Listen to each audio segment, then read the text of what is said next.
my Redcat Epx Drift, guys. I don't have the drift wheels on it. They're actually over here. Those are the wheels they come with. It's not real amazing. It's just got rubber sides. It's actually a completely soft tire underneath, and then they slide this plastic top over it, and that's what gets you to slide around.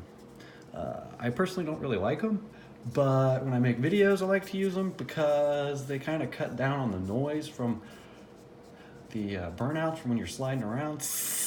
It gets really loud. These are actually pretty quiet for making videos.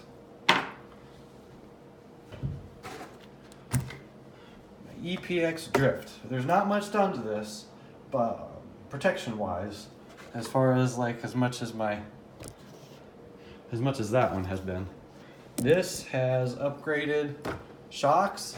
I bought off Amazon. I just typed in, what is it, 90 millimeters is what these are, I think. I don't really remember. And those are aluminum. I put an upgraded, what is that called? Oh, brushless motor in it.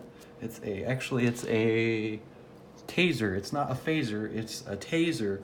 It was one of the ones that you could get off of Amazon from, what's that called? Horizon Hobby. And I like Horizon Hobby. They were one of my very first purchases when I started getting into RCs. I bought an ECX Torment off of Horizon Hobby. And that thing, because of that, I actually got into RC cars pretty good. Couldn't tell you what any of this stuff was beforehand. I upgraded the... The funnier thing about this one is, this is actually the servo that came in that one. It has a metal tip. It's, yeah, it's Hexfly. It's, what is it, a 15? Yeah, 15 grams. It has a 15 gram plastic gear, no, actually metal gear servo that they put in the Redcat Gen 8. I took that out of that one and I put a 25 gram one in that I bought off Amazon.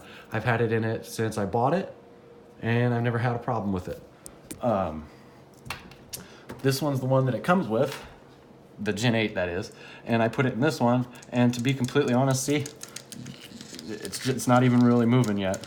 So when you're going, I think this one would do 40 flat out. When you're going 40, you don't have to worry about turning because it'll make the car spin out. I have the springs that came with these shocks are actually very, very stiff. This one, that one, these are the soft ones that came with the plastic shocks on the car. I put the soft ones up front, I put the hard ones in the rear. The hard ones in the rear are turned in half a turn from all the way soft.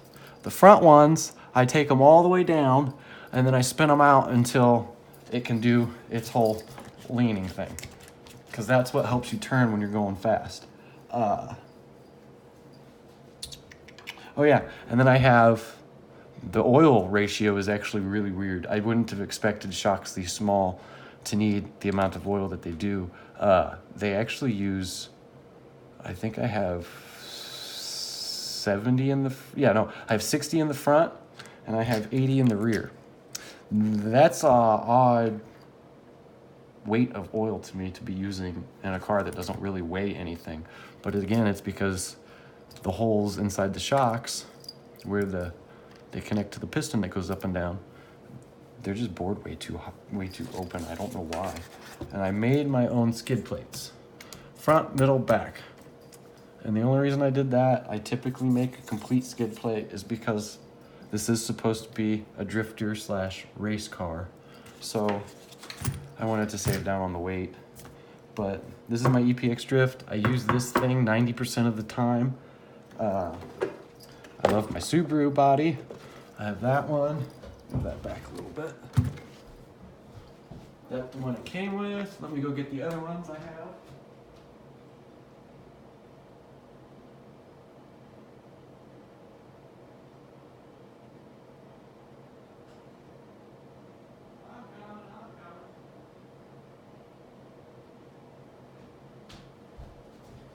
body I have. The one that it comes with. And because I have two of these, one of these is a shelf queen, exactly like this, because I love this Subaru body. The next one, another Subaru body. Actually, let's put that one on in case you're wondering about buying it on Amazon. There's that one. Let's focus that a little bit. There we go. And inside of these, all done with liquid electrical tape too. See?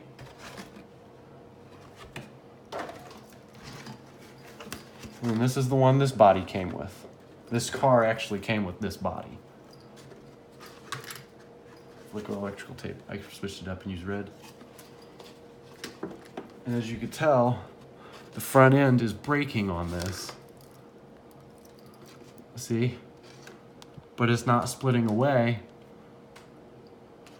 because of the liquid electrical tape in the back. That's the exact spot, see? So I encourage you, instead of using duct tape, use a liquid electrical tape because you can actually peel it back too, see? I hate to do this just because it's on the shape that it's at when it busted off. But see, you can pull it away. Nothing happens to the body paint. Use that. You can see how much rubber this thing burns too, because I put that 3300 kV motor in it. It burns rubber pretty good. If I can find the camera, there we go. It's got, that's not tire rub. That's just a whole bunch of, let's see if we can get you to focus in on how black that is. See?